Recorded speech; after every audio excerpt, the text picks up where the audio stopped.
फिर से स्वागत है आपका अपने यूट्यूब चैनल सुभांश क्लास में। आज के वीडियो होने वाला है कक्षा 12वीं समाजशास्त्र यानी सोशियोलॉजी के पेपर का फुल सॉल्यूशन होगा। और ये जो आपका बोर्ड पेपर है 2023 का यूपी बोर्ड पेपर है, उस पेपर को हम लेकर आए। 4/3/2023 को जो पेपर हुआ था उस पेपर का फुल सॉल्यूशन बताएंगे। तो पहले एक नज़र आप पेपर पे देख लीजिए, फिर बताते हैं पूरे पेपर का फुल सॉल्यूशन। तो पहले तो दिए रहेंगे आपके दिशा निर्देश, फिर उसके बाद क्वेश्चंस है। पहले क्वेश्चंस एक साथ सारे देख लेते हैं।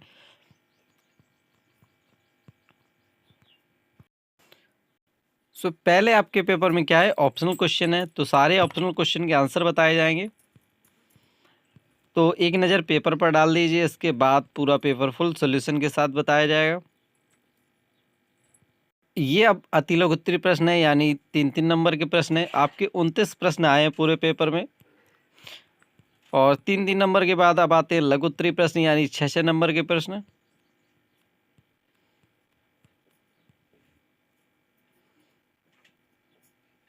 इसके बाद आते हैं दीर्घ उत्तरी प्रश्न, यानी 8-8 नंबर के प्रश्न आते हैं।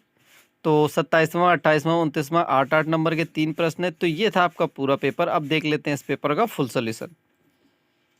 इस पेपर का फुल सॉल्यूशन, वीडियो को पूरा देखिएगा क्योंकि ये अब पेपर आपके लिए बहुत ही महत्वपूर्ण है। यदि आपने बोर्ड परीक्षा दी है तो उस दृष्टि से आप पेपर के अंक में ला सकते हैं आपने कितने नंबर का सही किया। यदि आप कक्षा 11वीं के छात्र इस साल बोर्ड परीक्षा देने वाले हैं तो यह पेपर आपके लिए बहुत ही ज़्यादा इंपॉर्टेंट होगा, क्योंकि आपका ऐसा ही पेपर आपका पिछले साल यानी 2024 में भी आएगा। 2023 के पेपर का फुल सोल्यूशन है।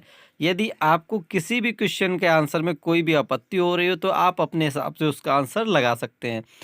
तो ये हमने अपने अनुसार लगाए गए आंसर हैं और काफ़ी जांच पड़ताल करने के बाद आंसर लगाए गए। यदि फिर भी आपको कोई भी आंसर में कोई प्रॉब्लम होती है तो आप अपना आंसर या अपने टीचर्स का आंसर मान सकते हैं। पहला क्वेश्चन है, जाति क्या है? तो इसका राइट ऑप्शन दिए गए हैं खुला वर्ग, बंद वर्ग, दोनों। तो यह एक कैसा वर्ग है? खुला वर्ग है। क्वेश्चन नंबर दूसरा, जनसंख्या के प्राकृतिक निरोध के सिद्धांत के प्रवर्तक कौन है? ऑप्शन दिए गए हैं दुखी, मल्थस, सोरोकिन, बेवर। तो राइट आंसर क्या हो जाएगा? मल्थस, यानी दूसरा ऑप्शन आपका बिल्कुल सही हो जाएगा। इसके बाद तीसरा क्वेश्चन है आपका। तीसरा क्वेश्चन दिया गया, निम्नलिखित में से कौन सी जनजाति समाज की प्रमुख विशेषता है? ऑप्शन दिया गया विज्ञान, तकनीकी, शिक्षा, सामान्य भाषा। तो राइट आंसर क्या हो जाएगा? ऑप्शन 4 सामान्य भाषा। इसके बाद नेक्स्ट क्वेश्चन है, क्वेश्चन नंबर 4 है, हरिजन नामक समाचार पत्र संबंधित किससे? जवाहरलाल नेहरू से, महात्मा गांधी से, डॉक्टर अंबेडकर से, M.N. श्रीनिवास से। तो राइट आंसर क्या हो जाएगा? ऑप्शन नंबर बी, यानी ये किससे संबंधित है? महात्मा गांधी जी से संबंधित है। इसके बाद नेक्स्ट क्वेश्चन है, निम्नलिखित में से कौन सी भारतीय समाज के खंडात्मक विभाजन की प्राचीन व्यवस्था है? तो ऑप्शन दिए गए हैं प्रजाति व्यवस्था, वर्ग व्यवस्था, जाति व्यवस्था, उपयुक्त में से कोई नहीं। तो राइट आंसर क्या हो जाएगा?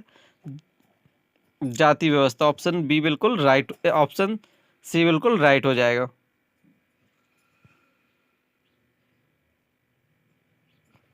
इसके बाद नेक्स्ट क्वेश्चन है, क्वेश्चन नंबर 6वां, भारत में प्रथम अन्य पिछड़ा वर्ग आयोग कब नियुक्त किया गया? ऑप्शन दिए गए हैं 1949, 1953, 1956, 1959। तो राइट आंसर क्या हो जाएगा? 1953। इसके बाद नेक्स्ट क्वेश्चन है, क्वेश्चन नंबर 7वां, एन इंडियन विलेज बुक किसने लिखी थी? ऑप्शन दिए गए M.N. Srinivas, J.H. Hutton, S.C. Dube, A.R. Desai. तो राइट आंसर क्या हो जाएगा? A.R. देसाई। क्वेश्चन नंबर 8 है, आधुनिकीकरण का यह के संगठक अंग है? पश्चिमीकरण, औद्योगिकीकरण, एक और दो, दोनों। तो राइट आंसर क्या हो जाएगा? एक और दो, दोनों। क्वेश्चन नंबर नेक्स्ट है,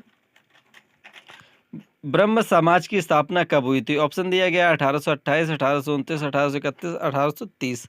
तो राइट आंसर क्या हो जाएगा? 1828। तो इस वीडियो को पूरा देखिएगा, हम बताएंगे आप इस पेपर को फुल PDF के साथ कैसे डाउनलोड कर सकते हैं। इस पेपर का फुल सॉल्यूशन भी आप PDF के साथ कैसे डाउनलोड कर सकते हैं। तो वीडियो को लास्ट तक देखना है, ये सारी जानकारी आपको इसी वीडियो में दी जाएगी। क्वेश्चन नंबर 10वां है, भारत में 2010 की गणना के अनुसार लिंगानुपात स्त्रियों की प्रति संख्या कितना था? तो ऑप्शन इसका राइट आंसर जो है आपका 1943 है, लेकिन इस क्वेश्चन में कोई भी आंसर मैच नहीं करता। तो बहुत जांच पड़ताल के साथ हमने इसका आंसर लिखा है। यदि आपको पसंद आए 90-40 थी तो आप लगा सकते हैं, क्योंकि इस पेपर में कोई भी आंसर ऐसा नहीं है। इसके बाद क्वेश्चन नंबर नेक्स्ट है, यानी अति लघुत्तरी प्रश्न। 10 नंबर के आपके एक एक नंबर के प्रश्न थे। इसके बाद आते अति लघुत्तरी प्रश्न, यानी 3-3 नंबर के प्रश्न। वर्ग से आप क्या समझते हैं? वर्ग समाज, सामाजिक स्थिति वाले सब व्यक्तियों का समूह है।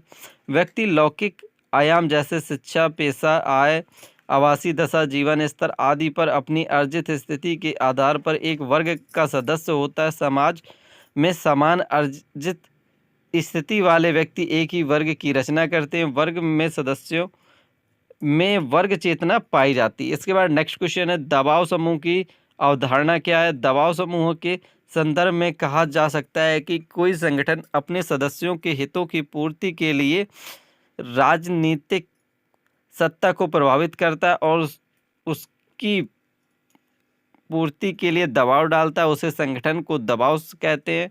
क्वेश्चन नंबर 13 है, क्षेत्रवाद से क्या आशय है? क्षेत्रवाद से अभिप्राय किसी देश के उस छोटे से क्षेत्र से है जो आर्थिक, सामाजिक आदि कारणों से अपने पृथक अस्तित्व के लिए जागृत है।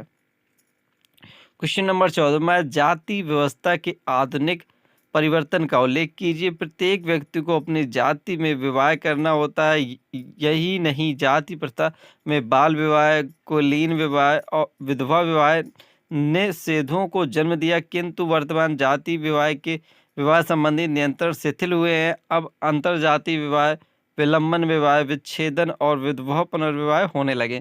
क्वेश्चन नंबर 15 है, सामाजिक बहिष्करण क्या है?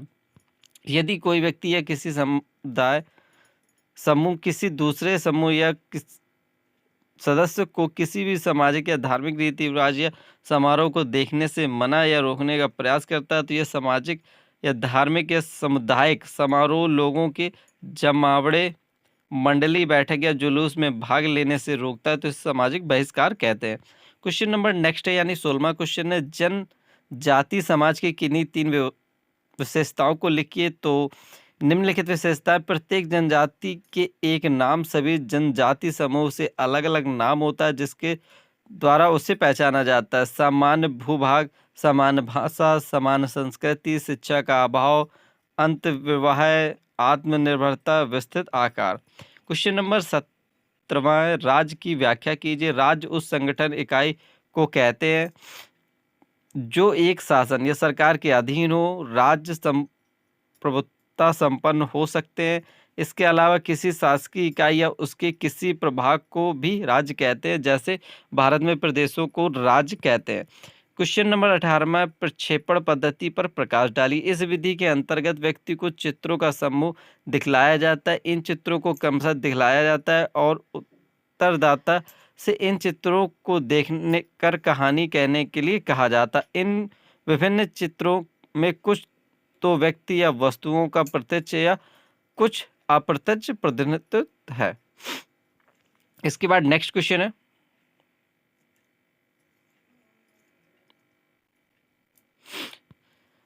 संस्कृतिकरण क्या है?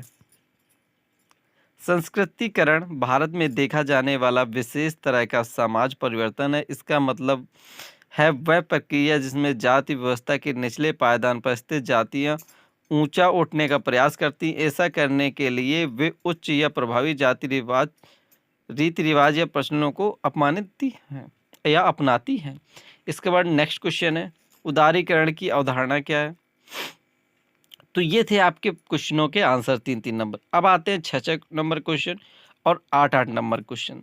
तो ये सारे जो बड़े बड़े क्वेश्चन हैं इसके आंसर हम आपको PDF में देंगे। तो इसके लिए करना क्या होगा, आपको गूगल पर जाना होगा और सर्च करना होगा शुभांश क्लासेस। क्या करेंगे आप, गूगल पर जाएंगे, वहाँ पर लिखेंगे शुभांश क्लासेस। गूगल पर टाइप करिएगा शुभांश SUBHANSH क्लासेस CLASSES। तो जैसे ही गूगल पर टाइप करेंगे शुभांश क्लासेस तो वहाँ पर मिल जाएगी हमारी गूगल वेबसाइट, जहाँ से आप इसका फुल PDF सोल्यूशन डाउनलोड कर सकते हैं। वहीं पर आपको पेपर मिल जाएगा कक्षा 10वीं और 12वीं के 2023 बोर्ड परीक्षा पेपर, यानी 2023 के जो भी पेपर हुए A to Z, science side, art side, कक्षा 10वीं और कक्षा 12वीं दोनों के सभी पेपर आपको वहीं पर मिल जाएंगे। जैसे सर्च करेंगे शुभांश क्लासेस तो पहले नंबर पे साइड आएगी शुभांश क्लासेस, तो उसे क्लिक कर देना है। उसके बाद क्लिक करने के बाद आपको करना क्या है, उसके नीचे जाना है, लेवल मिलेगा, वहाँ पर लिखा रहेगा यूपी बोर्ड एग्जाम पेपर 2023। तो यूपी बोर्ड एग्जाम पेपर 2023 को क्लिक करेंगे तो कक्षा 10वीं और कक्षा 12वीं के सभी पेपर्स वहाँ पर आ जाएंगे। तो वहाँ पर उन पेपर को आप पीडीएफ में डाउनलोड कर सकते हैं। इसके बाद आपको वहीं पर सोल्यूशन मिल जाएगा। तो यदि कोई भी समस्या हो रही है तो कमेंट करके बताइएगा। मिलते हैं नेक्स्ट वीडियो में, तब तक के लिए बाय बाय।